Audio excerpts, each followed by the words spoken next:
Көңүл жок болгондо да намаз окуңуз. Кээде адам намаз окугум келбейт. Баштаганга таптакыр мотивация жок деп сезет. Көптөр дал ушунун айынан намазды кечиктирип жүрүп, акырында таптакыр таштап коюшат.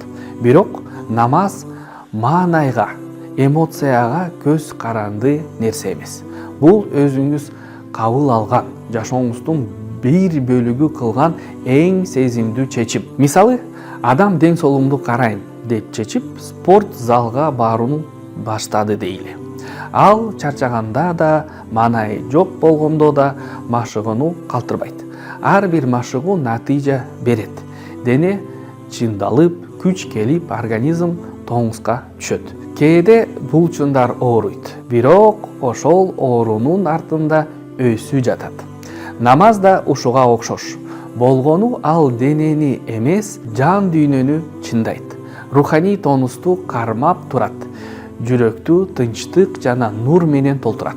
Ушунун баары чогулуп адамды Аллах Таалага жакындатат. Ал эми Аллах өзүнүн алдында туруктуу түрдө намаз окуп турган пенделерине 5 убада кылган. Намазды шылтоосуз, соодалашпай окуңуз. Көңүлү жок, эртең баштайм, кийин деген сөздөр менен өзүңүздөрдү алдабаңыздар.